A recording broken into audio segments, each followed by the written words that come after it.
Ya, kini proses pengusutan pidana di Pondok Pesantren Al Zaitun sedang bergulir. Penegak hukum juga sedang mengusut ratusan rekening milik Panji Gumilang dan Pondok Pesantren Al Zaitun. Menko Polhukam Mahfud MD bahkan mengungkap Panji Gumilang memiliki 256 rekening bank atas nama pribadi dari lebih 30 rekening atas nama lembaga Al Zaitun. Lalu, apakah ada dugaan dana aliran yang tak lazim di ratusan rekening itu? Ya, pemirsa, untuk membahasnya sudah bergabung bersama kami mantan Kabareskrim Polri Komjen Pol Purnawirawan Susno Duaji dan juga ada pakar tindak pidana pencucian uang Yenti Garnasih. Pak Susno, Bu Yenti, selamat sore. Selamat sore. Selamat sore Pak Susno. Selamat sore Bu Yenti. Ya. Selamat sore. Saya langsung awali ke Pak Susno terlebih dahulu. Ini ada berdasarkan pernyataan dari Mahfud MD, Pak Mahfud yang mengungkapkan bahwa ada penemuan rekening sampai 256 atas nama pribadi, 30 rekening atas nama lembaga. Janggalkah ini Pak Susno, Panji Gumilang mempunyai rekening sebanyak itu? Dari teori pencucian uang yang pakarnya Bu Yenti ya, itu unusual gitu, tidak wajar gitu. Seseorang memiliki rekening sampai 256, kemudian suatu lembaga mempunyai rekening lebih dari 30 sekian. Ya ngapain banyak-banyak, kementerian yang besar aja nggak punya rekening sebanyak itu. Company besar aja nggak sebanyak itu gitu rekeningnya. Nah tapi supaya tidak menjadi keributan di era tahun politik ini, isu Al Zaitun ini sebaiknya diselesaikan. Di era saya Kapolda Jawa Barat, saya menangkap 10-an orang tersangka dan saya proses adalah terkait dengan negara Islam Indonesia termasuk pengumpulan dana. Tetapi waktu saya, karena waktunya terbatas, penahanan 20 hari, perpanjangan 20 hari, saya belum sampai untuk membuktikan apakah aliran dana NII itu terkait Al Zaitun apa tidak. Nah, untuk itu sekarang sudah terbuka luas gitu ya. Ada rekening yang mencurigakan. Kita punya lembaga yang namanya Pusat Pelaporan dan Analisis Transaksi Keuangan. Dan inilah suatu alat bagi penegak hukum, bagi penyidik untuk membuat informasi intelijen yang diberikan oleh PPATK menjadi alat bukti. Jadi dari transaksi yang mencurigakan pada 256 rekening tambah 30 sekian rekening lembaga Al Zaitun, itu bisa diketahui dari siapa saja atau dari negara mana saja atau lembaga apa saja yang mentransfer uang masuk ke rekening itu. Kemudian dari sana juga bisa follow the money. Kita lacak kemana duit itu ngalir. Apakah uang itu digunakan betul-betul untuk kegiatan pendidikan atau untuk membiayai suatu kegiatan yang membahayakan keselamatan dan keamanan negara atau untuk kegiatan-kegiatan lainnya yang sifatnya haram menurut hukum. Itu gampang sekali membuktikannya. PPATK sudah memberikan data informasi, tapi PPATK tidak bisa membukanya ke publik supaya tidak menjadi kehebohan di era tahun politik ini yang mengeruhkan suasana. Aparat penegak hukum segera saja menindaklanjuti informasi yang disampaikan oleh PPATK menjadi alat bukti. Kalau memang terkait dengan pidana atau kegiatan makar dan lain-lain, ya umumkan saja. Tapi kalau tidak terbukti, tidak terkait juga harus diumumkan supaya tidak terjadi kegaduhan. Ya, kita sebentar lagi akan menyambut pesta demokrasi pemilihan umum. Supaya tidak terjadi kegaduhan politik, supaya tidak terjadi kecurigaan, harus jelas. Kalau memang bersalah, jangan takut, tindak saja siapa saja. Ini negara kok. Negara tidak boleh kalah dengan siapapun. Demikian kita. Iya, Pak Susno, dengan rekening sebanyak ini ya, 256, kemudian ditambah lagi 30 rekening, sebetulnya mudah tidak atau mungkin sulit Pak untuk mencari kejanggalannya itu Pak Susno? Tidak sulit, karena informasi dari PPATK itu sudah jelas dari siapa, atau dari lembaga apa, atau dari mana duit masuk. Kemudian duit masuk itu mengalir kemana gitu, ke lembaga apa, atau digunakan untuk pembayaran apa, atau untuk keperluan apa. Nah, aparat penegak hukum, dia berdasarkan hukum acara pidana, dia punya kewenangan menyidik. Kewenangan penyidik itu bisa memanggil bisa menyita, bahkan sampai bisa menahan gitu. Dan untuk saksi pun kalau tidak datang 2 kali panggilan bisa dijemput. Tetapi PPATK nggak bisa. Makanya apa yang disampaikan oleh PPATK itu baru bersifat informasi intelijen yang harus diterjemahkan menjadi alat bukti. Termasuk juga berkas yang waktu saya jadi Kapolda Jawa Barat, yang sekian orang telah divonis itu, bisa dibuka lagi berkasnya. Dari mana uang itu dialirkan kemana, siapa yang menjadi presiden, siapa yang jadi menteri, dan lain-lain. Dulu kurang mendapatkan perhatian. Karena apa? Karena dulu belum zaman media sosial seperti sekarang. Nah, sidangnya pun tidak terlalu mendapatkan perhatian luas. Tapi sekarang kan gampang sekali. Begitu ada begini, gara-gara sholatnya tidak wajar gitu, jadi berkembang kemana-mana. Enak sekali sekarang. Ya, silakan. Baik, sekarang saya ingin ke Bu Yenti. Bu Yenti, kalau tadi Pak Susno mengungkapkan PPATK seharusnya bisa langsung bergerak, kita tentunya ingin bicara juga mengenai aliran dana yang tidak lazim. Kalau kita lihat data terakhir, dana operasional dari Pondok Al Zaitun ini sekitar 120 miliar per tahun, Bu Yenti. Bagaimana kemudian PPATK ini bisa menelusurinya sejauh ini, terutama khususnya untuk aliran dana tidak lazim, Bu? Iya, baik, terima kasih. Jadi begini ya, di sini kecurigaannya itu kan banyak angle gitu ya, banyak dari sudut manapun ya. Karena gini, ada satu entitas atau satu orang bahkan mempunyai nomor rekening banyak ya. Ini kan juga sudah bukan itu maksudnya membuka bank itu sehingga semua orang bisa punya rekening banyak sekali. Dengan rekening yang tidak biasa itu pun harusnya sudah ada penelusuran dari dari bank, dan kemudian bank memberikan kepada PPATK. Seharusnya seperti itu, tidak dibiarkan seperti ini. Karena apa? Kalau dibiarkan seperti ini menjadi sulit ya kan, dengan adanya know your customers, adanya PPATK, adanya kewajiban bank untuk melaporkan kepada PPATK kalau ada orang-orang atau entitas tertentu mempunyai rekening yang patut dicurigai, baik dari jumlah maupun alasan transaksi. Dan juga ada seseorang atau entitas yang punya rekening sangat banyak. Ini kan tidak bisa sebetulnya, karena apa ya alasannya, dan kemudian mempersulit pengawasan. Kalau dari seseorang itu harusnya satu rekening apa 2 rekening itu kan udah cukup. Kita akan melihat berapa banyak sih sebetulnya aliran itu. Satu rekening itu bisa saja alirannya sampai 1 triliun pun nggak masalah gitu kan, sepanjang itu adalah dari hasil yang sesuai. Berkaitan dengan Al Zaitun ini kan ada disampaikan kemudian bahwa penyelenggaraan itu mencapai anggaran 120 miliar per tahun gitu kan. Nah itu kan harusnya ada datanya untuk apa saja, dan itu maju ke depan ya, ini untuk kemana saja, dan kemudian mundur itu masuknya 120 miliar itu dari mana saja, belum lagi yang tidak tersalurkan, yang bukan 120 miliar itu dari siapa saja. Ini harusnya sudah bisa jalan ya. Kondisi ini kan sudah lama menjadi berita media ya, sudah 2 minggu lah, lebih lah.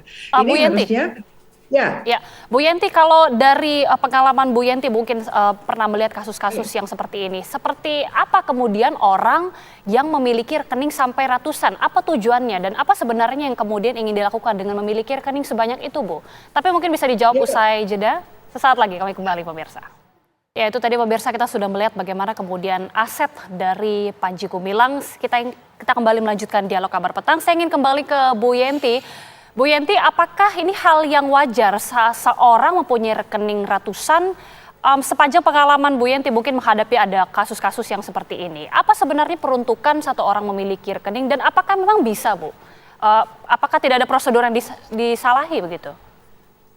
Iya, jadi kalau sepanjang saya hadir ya di Asabri, Jiwasraya yang triliun-triliun itu ya, kemudian yang mungkin tidak sampai seperti itu, tapi tidak pernah ya lebih dari berapa ya, 20 lah paling banyak itu kalau sampai banyak sekali. Tapi nanti harus didalami apakah 256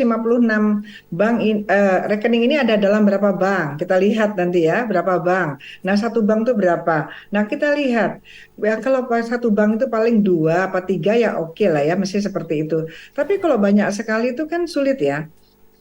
Kalau kita punya rekening lebih dari satu bank, lebih satu rekening di satu bank itu karena mungkin terkait dengan penggajian. Ya. Ketika ngajar di sana harus pakai rekening ini, sementara sudah punya rekening pribadi. Itu Mm. ditanya. Nah, itu oke, boleh gitu. Jadi ini juga kalau kita akan melihat seperti ini ya, jangan sampai juga lembaga perbankan itu malah menjadi sarana untuk uang-uang yang tidak jelas, yang pada akhirnya yang kemungkinan adalah muara dari hasil-hasil kejahatan dan juga untuk sarana melakukan pencucian uang karena itu dari hasil kejahatan itu bisa Ya. jadi. Jadi kita harus apa ya, all out ya, seluruhnya, seluruh lembaga yang ada untuk menjaga mengawasi potensi kejahatan ekonomi yang terjadi, Baik. antara Baik. lain yaitu lembaga perbankan. Oke. Dan gini, apa rekening ini kan harusnya dilihat juga bukan hanya rekeningnya tapi transaksinya. Sebetulnya satu rekening saja bisa jadi itu transaksinya lebih dari ketika kita buka lebih dari 200.000 kali. Itu pernah waktu Jiwasraya dengan beberapa rekening itu Oke. sampai hampir 1 juta kali Baik. transaksi, bukan nomor rekeningnya gitu. Baik, Bu Yanti. Saya ke Pak Susno. Ya, Pak Susno, Anda sebagai mantan Kabar Reskrim, satu orang memiliki ratusan rekening sampai 200 lebih ini. Ini biasanya kira-kira untuk apa ya, Pak Susno ya? Yang jelas itu sudah tidak wajar. Karena Oke. tidak wajar sudah termasuk dalam kategori untuk pencucian uang. Nah, tinggal nanti sesuai kata Bu Yanti tadi diusut oleh aparat pertama oleh PPATK, melacak transaksi itu dari mana uang itu, kemudian di bank mana, atas namanya pribadi, kita yang pribadi dulu ya, kemudian berapa banyak, kemudian dialirkan kemana duit itu. Apakah untuk keperluan yang wajar atau keperluan yang tidak wajar? Ya. Nah, sesuai tadi Bu Yanti katakan, tidak wajar kalau justru tambah bingung kalau 256 rekening. Ya, ya. Bagian keuangan Al Zaitun pusing matanya. Nah, inilah namanya bisa juga dikategorikan untuk menyembunyikan. Menyembunyikan kemana duit itu dilarikan atau menyembunyikan asal-usul duit itu bisa juga dengan cara begitu. Ya, Pak Nah, Susno. sekarang kegunaan Ya, Pak Susno, ini berarti bank juga bisa disalahkan dalam hal ini membiarkan satu orang sudah memiliki lebih dari, tadi Bu Yanti mengatakan satu orang memiliki 10 rekening aja harusnya sudah dicurigai. Nah, berarti ini banknya membiarkan dan ini patut bisa disalahkan juga pihak banknya ini, Pak Susno.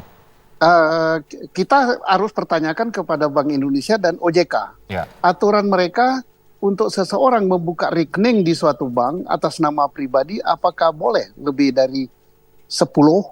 Nah, karena bank di Indonesia kan nggak banyak, ya bank pemerintah hanya 4 apa 5, tambah bank swasta. Ya kalau sudah 256, kalau banknya dia gunakan hanya 5 bank, berarti satu bank itu bisa sampai 50 rekening kan. Dan sekarang zaman IT, paling gampang bank itu mengkolek rekening itu dalam suatu catatan bahwa Pak Panji Gumilang atau nama lengkapnya siapa, tercatat di banknya itu punya 50 atau 60 rekening. Dari sana dia harus sudah melaporkan kepada OJK, kepada Bank Indonesia, atau yang lebih spesifik lagi, melaporkan kepada PPATK. Dan PPATK sudah harus bergerak melacak rekening-rekening tersebut. Dan saya yakin PPATK tanpa laporan dari bank, karena ini sudah menjadi informasi publik dan ini sangat mengganggu situasi keamanan kita. Betul. Ini PPATK sudah turun untuk melacak ke sekian ratus rekening tersebut. Iya.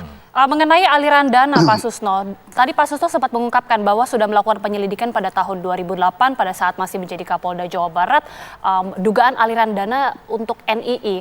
Sejauh ini pada tahun 2008 sebelumnya juga Pak, apakah sudah ada informasi sebelumnya terkait dengan adanya rekening dari Pondok Pesantren Al Zaitun maupun ada rekening yang cukup banyak dari Panji Gumilang Pak?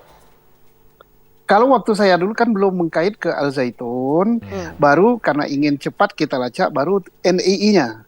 Nah, NII-nya sudah terbukti bahwa kegiatan mereka membentuk negara di dalam negara, mereka membentuk pemerintahan, membentuk presiden, kemudian membentuk menteri keuangan, kemudian dia punya undang-undang dasar, dia punya bendera, dan seterusnya, sehingga memenuhi syarat untuk menjadi membuat negara di dalam negara, artinya perbuatan makar dan dihukum. Nah, mestinya kan berkas saya itu yang sudah berkas Polda Jawa Barat itu bisa dibuka lagi, Iya, ditindaklanjuti lagi gitu.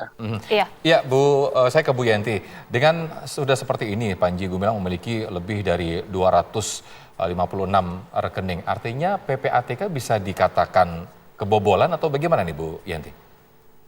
Iya, kan sebetulnya awalnya kan begini, bank itu yang curiga kan banknya harusnya mencurigai apakah ada seseorang, biasanya ya kalau punya rekening banyak pun bukan nama dia, nama orang lain yang ternyata punya dia juga. Ini kan nama yang bersangkutan dan harusnya kan bank melaporkan kepada PPATK atau sekarang sudah seperti ini PPATK-nya boleh bertanya kepada banknya, justru begitu dan harusnya memberikan suatu tindakan-tindakan kepada bank-bank itu. Yang penting begini loh, sekarang ini kalau tadi Pak Suso mengatakan kita tanyakan kepada peraturan Bank Indonesia maupun OJK. Kalau sampai kebijakan nasional kita terhadap industri perbankan ini adalah membolehkan tak terhingga jumlahnya seseorang punya rekening, yaitu kebijakan ini buruk sekali.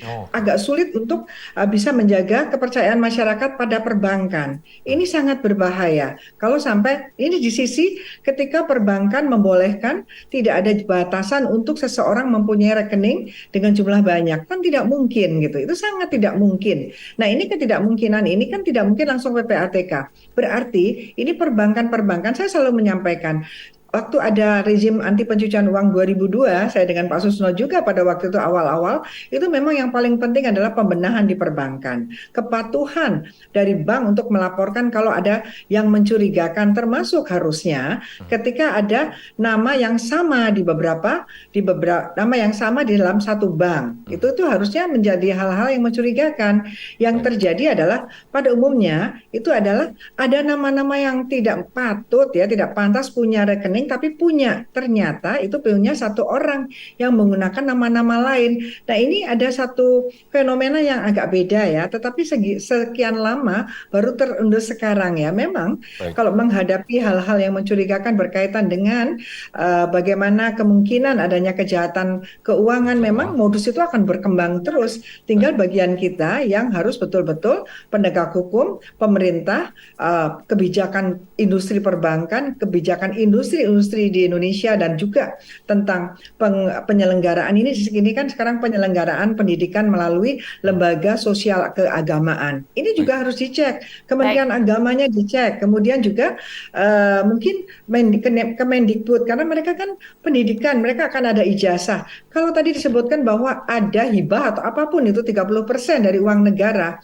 itu kita harus audit juga. Kenapa negara mengucurkan sekian? Kalau sampai tidak dipertanggungjawabkan, ada korupsi juga di sini nantinya. Baik, terima kasih Ibu Yenti Garnasi selaku pakar tindak pidana pencucian uang dan juga ada Kombes Pol Susno Haji selaku mantan Kabar Reskrim. Terima kasih informasinya, selamat sore. Terima kasih.